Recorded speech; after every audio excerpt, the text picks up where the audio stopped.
Well, friends, the long-awaited D-Day is here. And in Littleton, as in thousands of other towns, hamlets, and cities throughout our country, the churches are open for prayer. Aunt Jenny herself has just returned and has been talking out by the front gate with Martha Reynolds, one of whose boys has been in England with the invasion forces. And here's Aunt Jenny now. Folks, you heard what Danny just said. And I guess there's not one of us but has someone near and dear in the service of our country. A husband, a son, a sweetheart. Or maybe the boy down the street who was just a kid only a few years ago. That's right. And whoever they are, wherever they are, our hearts are with them today. And our thoughts go out especially to the men and boys who are invading Europe to bring liberty to the starving, conquered people. And now the time's come that these oppressed nations have been looking forward to for so long. And, ladies, it's up to us home folks to help our men and boys by keeping our faith in them strong and unwavering as they fight to stamp out the forces of evil and oppression. So now, friends, let's join in a brief prayer for the safety and success of our loved ones. Dear Heavenly Father, be with our boys today. They're fighting that liberty and right may prevail. Give them the strength that is beyond human strength. Sustain and comfort them, and grant that the light of victory may begin to shine in the not-too-distant future, and that our boys will come home to us again. Friends, for the sake of our dear ones in the service, let's all firmly resolve anew this day that we'll not relax our efforts, that we'll continue to do everything in our power to help win the war, to back up our brave fighting men and women. God bless them, every one. And now for your story, Aunt Jenny.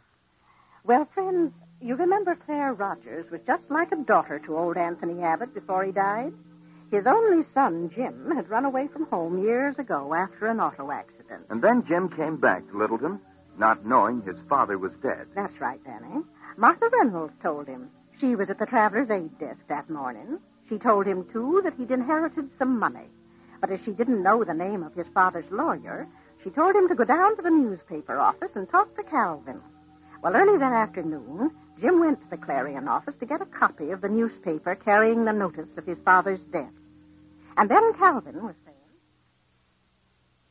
I was just going home for a bite of lunch, Mr. Abbott. Glad to share it with you. Well, that's very kind of you, Mr. Wheeler, but I haven't time today. Oh, that's too bad. Here's the paper, Mr. Wheeler. Oh, thanks. Thanks, Pete. The article about Mr. Abbott is on the front page, along with the pictures, boss. Ah, good. Why did Pete say that? I mean, how did he know that I wanted to see the article about Mr. Abbott? Oh, people around the newspaper office have a way of putting one and two together. We don't always get the right answer. Sometimes we learn too late to our sorrow, but... You and Pete recognize me, too. Yes. I'd like to help you in any way I can, Mr. Abbott. Well, thank you. But I'm not at all sure I'll stay here, and I had in mind slipping away with as little commotion as possible. No explanation is necessary.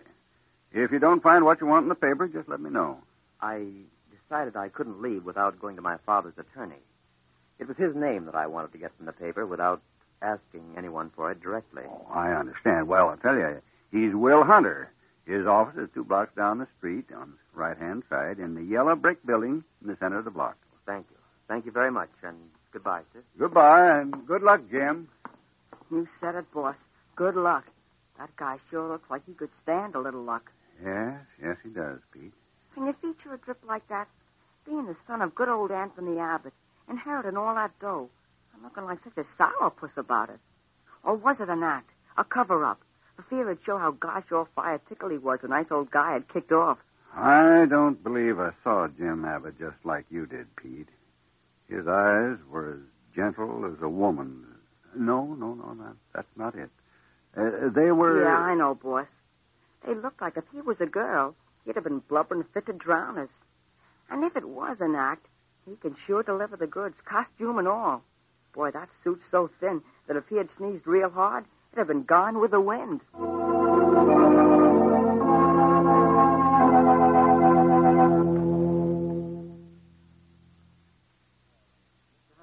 I'm Jim Abbott. Well, how do you do? This is indeed a surprise. Do sit down, Mr. Abbott. Thank you. I probably should have notified you that I was coming, but I didn't know that I was myself until about an hour ago. You've been in town only an hour, Mr. Abbott, or may I call you Jim? If you like. But about coming in town, I came in on an early train this morning, but... Oh, I see. You mean that you only learned within the hour of your father's demise and the legacy he left you? No, I learned of that soon after I arrived. Oh, I see. It took me some time to decide whether or not I wanted to make any inquiry about the money I was told my father had left me. May I ask why you would have to decide on such a matter, Mr. Abbott? Well, I think it's only fair to tell you that I still haven't made up my mind as to what I'll do in regard to it, but I would like very much to find out what my father's last wishes were and ask if he perhaps left any personal message for me. Yes, Mr. Abbott, there's a letter, but I do not have it in my possession. Well, where is it? Who has it? A girl by the name of Claire Rogers has it. She came in after her work every day and cared for your father, and he loved her like a daughter. Well, this girl was a nurse? No, it seems your father befriended her when she came here some 6 or 7 years ago, and Claire never forgot it. Oh, I see. Now, as to the terms of the will, you are to receive a certain sum each month for the first year. The sum isn't large, but it'll be sufficient for your personal needs. Well, I wasn't thinking of my current needs, Mr. Hunter. I'm able to manage. What I want is my father's letter to me. Of course. I'll call Claire after her work and tell her you're coming for it. But first, I want to make the other terms of the will clear to you. Very well, sir. Briefly, they are this. After the year is up, you are to be given full possession of your father's entire legacy. Well, I don't know that I'd feel right in taking it after the way I've... In this matter, you do not have only yourself to consider, Jim, as the will, including your monthly allotment, is null and void unless you agree within 2 weeks' time to a certain stipulation your father has made. Stipulation? Well, that doesn't sound like my father. But since he made it, he must have felt he had some good reason for it. And I couldn't blame him if he'd lost all faith in me. His faith in you, Jim, never wavered. And the stipulation is that you marry Claire Rogers. Marry? Marry? Yes. Marry the girl who cared for your father so long. Oh, but see here. The kind of a girl I'd want to marry wouldn't be the kind of a girl who'd have me. I believe you'll regret having said that when you meet Claire Rogers. I regret having said it now. I regret ever having to think such a thing about any girl or about myself. But look at me. Shabby, lame. I'd be a pretty poor bet for any girl, even with the money, if I had to be thrown in along with it. What you're really trying to say, Jim, is that any girl who would marry you would be marrying just for the money. Isn't that it? Well, wouldn't she? Wouldn't she? What other reason could a girl who... Oh, never mind. Please tell Claire Rogers that I'll not impose on her, and that if she'll send me my letter, we'll call it quits. Or does she know about the stipulation? Yes, she knows. And wait a minute, Jim. You better think this over a little. Claire cared for your father without thought of return for herself. Well, that sounds very pretty, but if you'd knocked around the world as much as I have, you'd know that those things just don't happen without a motive behind them. Again, I say, you'll regret those words when you meet Claire. Mr. Hunter, you may think you can tell by looking at me what my life has been, only you can't. I mean, there are certain things that I still have ideals about. Jim, it was your father's last wish expressed to me that I would promise him not to let you bolt without meeting and talking to Claire.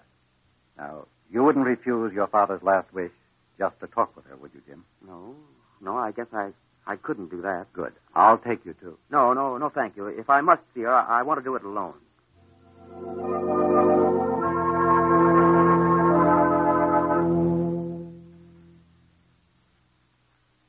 Rogers, I've been here 2 hours, and we've talked about everything except what I came to talk to you about. I'd like it much better if you'd call me Claire. You see, I've known you for such a long, long time, Jim, through your father, that... Well, please call me Claire. And let's not talk about anything that disturbs you this afternoon. I'm sure there are still other things that you want me to tell you about your father. You've been very thoughtful to tell me all the things you have. Oh, I'll remember lots more as time goes along. Do you mind if I ask you something? No. You went to the cemetery this morning, as soon as you found out about your father, didn't you? Well, how did you know? Because there were fresh flowers there. When I went on my weekly visit this afternoon after work. You mean that you take flowers out to him every week? He loves flowers, Jim.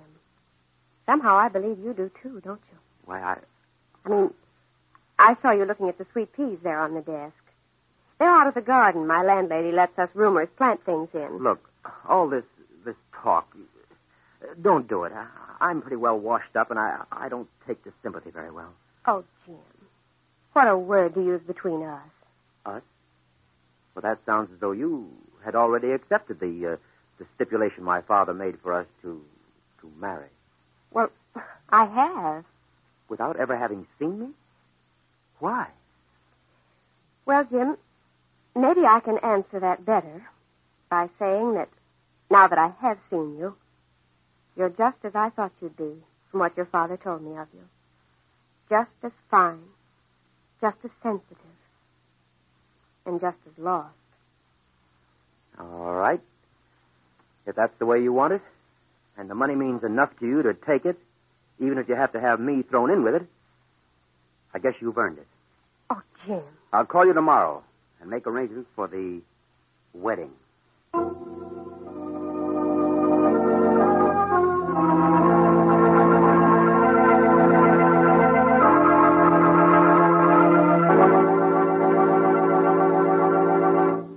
Wedding arrangements. Well, do you suppose Claire agreed to marry Jim because of his inheritance, Aunt Jenny? Well, Danny, when a girl's had to work hard for years, money can make a big difference. But don't you go jumping to conclusions. You listen next time. Because right now, I want to appeal to all you wives and mothers. In times of anxiety, you are the one the whole family looks to for hope and strength. That's right. So even though it may be difficult, I'm appealing to you to be as strong and cheerful and matter-of-fact as possible.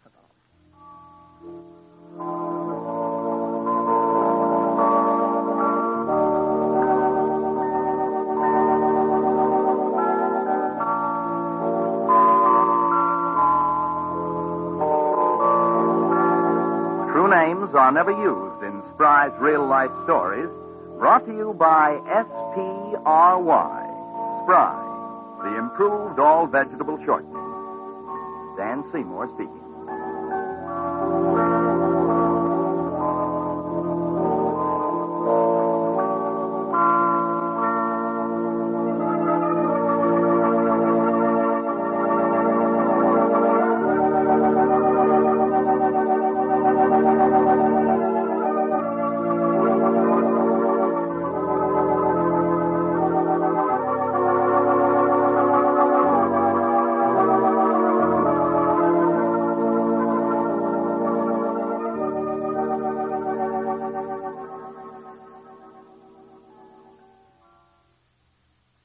Extra, extra.